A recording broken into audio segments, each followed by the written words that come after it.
The Detroit Pistons have officially part ways with general manager Troy Weaver. We'll talk about that in just a moment. Lane, sky's a jam. Dynamite dunk and the crowd loves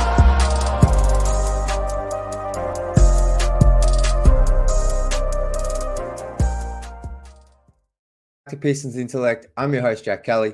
You can follow me on Twitter at Jack_Kelly_3on3. You can also follow us over on Instagram at Pistons_Intellect. And as always, feeling so kind, please hit that subscribe button. Wow. Today, we got the news from Shams and James Edwards III of The Athletic that Detroit and general manager Troy Weaver have decided to part ways, and Troy will no longer be with the organization. Now, I think I'm recording this. It is 7:40 a.m. I believe the news dropped on Friday night for my fellow Pistons fans in Detroit. But yeah, I'm reacting to this pretty much as quick as I could. I've just gotten out of bed, so forgive me if I sound a bit off. But yeah, this is a big decision. It is one I feel like we thought was coming. It's not a shock to me. I guess for me, like I've seen, and Pistons fans react to this however you want. Like this can be celebration. This is relief. This is, there's many emotions. For me, I'm just happy to see the organization is making changes in that front office. And we're going to get to, there was also some news about another potential Pelicans executive joining the Pistons front office. But I'm just happy to see this move happen within a week of Trajan Langdon's hire.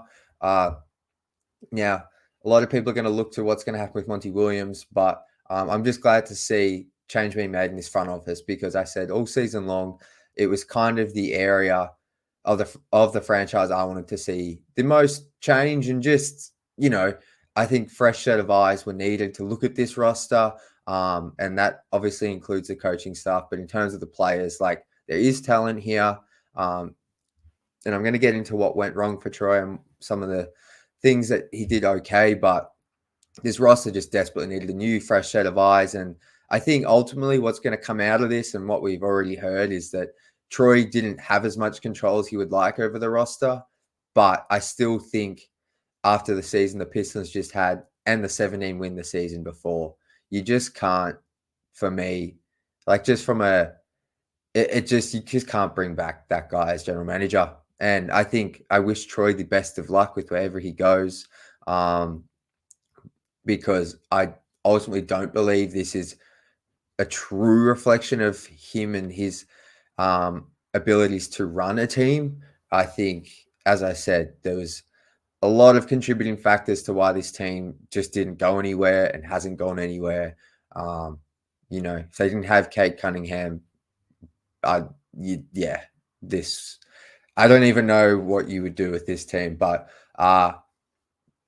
look, I wish Troy the best of luck. There was a reason he was highly touted from OKC. He was the assistant general manager in OKC. Fans were excited when Troy got here. It was praised as a great hire, Troy. So whilst it probably dragged on for too long, I wish Troy the best of luck, and it didn't work out here. But yeah, let me know your thoughts, feelings. Those are kind of mine. I don't know the guy. We didn't really get to know him too much. He's a general manager. Like, he's not a player or a coach. Like, you're not really meant to hear from them a whole lot. But look, as I said, I just want to wish him the best of luck. He won't be watching this, but yeah, didn't work out here. But, I guess what we can say is he's left the team with some interesting young players. They have Kate Cunningham.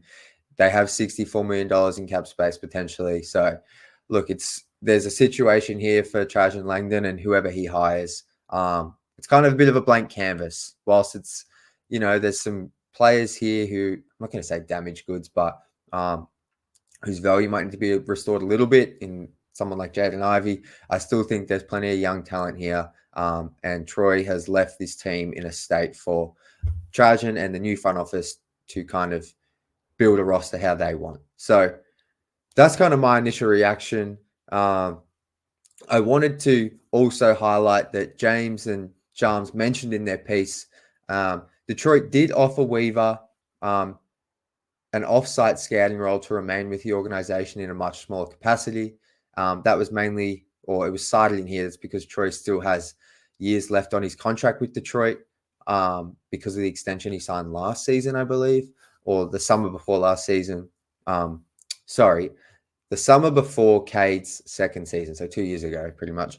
But Weaver declined. And to be honest, I mean, if you're not in charge, I assume he gets paid out that entire contract. So that shouldn't come as too much of a surprise, but we kind of heard things about the Pistons looking to put him in a different role because ultimately Tom Gores, it feels like, had some buyer's remorse over the Monty Williams decision, taking that decision out of Troy's hands, hiring Monty, and then we saw how that played out. So I think what we might start to hear is, that Tom Gores feels bad for Troy and kind of overruling him on that coaching move, even though at the time we all thought it was the right thing to do. But look, Troy said no, and Troy is officially gone from the Pistons, no ties, or at least from this reporting. So just quickly, I kind of wanted to just do a little segment on like where it went wrong for Weaver.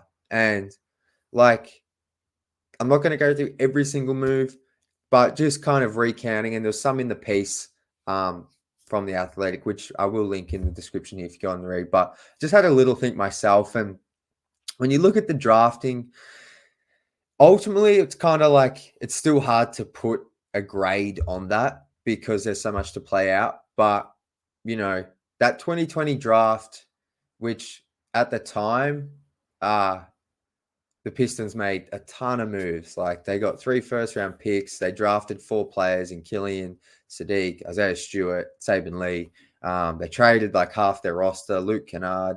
The day before, they traded Bruce Brown. Like there's so much going on. But ultimately, it's hard to say how the drafting will look. But we can kind of look at that 2020 draft quite with some, not certainty, but like we can start to make some real assumptions and decisions. And like the Killian pick is a disaster. Killian's out of the league. We all heard that the Tyrese Halliburton interview over the All-Star break and how he thought he was going to Detroit. And whilst Tyrese wasn't taken to like pick 13, the Pistons were looking for a point guard, and it was kind of out of Killian and Tyrese Halliburton. And Pistons chose Killian. I was happy with them choosing Killian at the time. So, I was wrong. I think a lot of fans wanted Killian at the time. But that clearly was a huge miss in the scheme of things. And then Isaiah Stewart, funnily enough, was like the most unknown of the 3 first-round picks. It feels like that was the pick the Pistons got slammed for the most, taking him at pick 16. But he's kind of turned out to be the best player of that draft, which I'm happy for Stu. But, ultimately he's best served in a playoff environment, probably as a backup big. A really good one, but a backup big. So not getting a starter in that 2020 draft. Sadiq Bey's traded for James Wiseman, which was another move that, they didn't want to pay Sadiq, but bringing in James Wiseman and it just didn't really work. So that 2020 draft, you look back and that was a huge miss, I feel like, to not get a starting caliber player. Huge miss. 2021, you get Cade Cunningham. That's great pick. Everyone would do that pick. We're all happy with that. 2022, Ivy and Duren. I still, the Pistons there, they missed out on Paolo, Chet, and even Jabari Smith, and even Keegan Murray. Like those are the top 4 picks. The Pistons wouldn't have been able to select those guys. So you can't be too angry with that. But that just shows kind of how Troy's, it just feels like he never really got that chance to draft he kind of missed in 2020. We only had pick 7. 2021, you get your Cade Cunningham, but the fact the Pistons don't get another top 5 pick kind of really stuffed up, it feels like, Troy's plan. Because if they get one of Paolo, Chet, even Jabari, honestly, I feel like the future here, the roster looks a bit different, but, Ivy and Duren, it's still, people were happy with that draft on the day. I know some people were not all in on Ivy, but I feel like from an outsider's perspective, that draft was seen as a good one for the Pistons. So, and then last, year they take Asar Thompson, and then they trade up to take Marcus Sasser. The Marcus Sasser one, if they hadn't traded up to take him, I think would be looked at a lot different. But this kind of gets to Troy's biggest downfall in asset management because, like I just said, in 2020, they traded a future first to Houston to get pick 16 to take Isaiah Stewart. I believe that future first is now owned by the New York Knicks, and that in itself has made it so tough for the Pistons to ever be a part of any trades for like someone like a Mikal Bridges last season, or for these kind of bigger name players, because owing that future pick has meant they cannot trade any pick. Like it's then haven't been able to do like those. Let's offer 3 first rounders. Let's offer 4 first rounders for what, because even if that wasn't a part of their strategy with building a team, like it should have been last summer, but they couldn't offer that big package because they've owed this first round pick to the Knicks for so long. And I believe it conveys next year or the year after. And I think they can now trade future first round picks like 2028 and stuff, but still, like, it's just for the past 2 years when you would have liked to see them make some bigger moves to help put better players around Cade and the young guys, haven't been able to do that. So because they've owed that future first. And then the next one here, I mentioned it before, but trading Bruce Brown for a second round pick to the Nets and Dejan Musa, who has never played a game for the Pistons, like that just looks horrible. Bruce Brown goes to the Nets in that 2020, 2021 season and finds this niche role with the Nets and ultimately goes to the Nuggets, wins a championship, and now he's a highly coveted kind of 3-and-D wing. So that's a miss. Trading Bruce Brown for basically nothing. And he was kind of young at the time. He would have been going into his 3rd year. Another thing that the Pistons just did, they never really got future first back. I don't think they got any back, really, for taking on bad contracts. And then once they did take on contracts like Alec Burks or Nerlens Noel, I think they got second round picks in that, but they went and got someone like Bojan Bogdanovic, which was a good trade at the time. They signed and traded for Jeremy Grant in Troy's first year. Bogey and Jeremy were both really good for the Pistons in their first year and a half, but Troy held on to them for too long. And same with kind of Alec Burks to a lesser extent. Like, I don't know if you could ever get a first Alec Burks, but there's definitely firsts on the table for Bojan.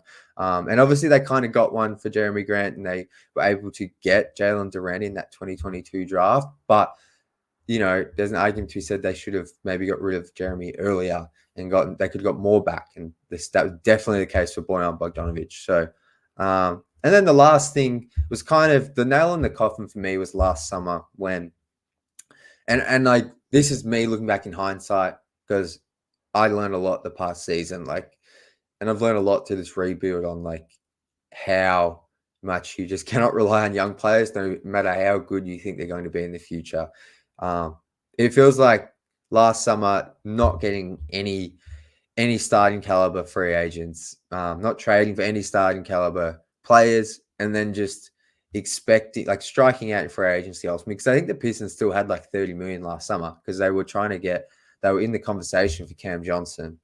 But basically just getting the Joe Harris, who could barely play in the rotation this season, then Monty Morris, who was just injured the whole time, was a nail in the coffin because your plan was to just rely on basically the core 4 of your lottery picks, and with some shooting of Bojan and like Joe Harris, maybe that was kind of the foundation of your team to try and win more than 17 games.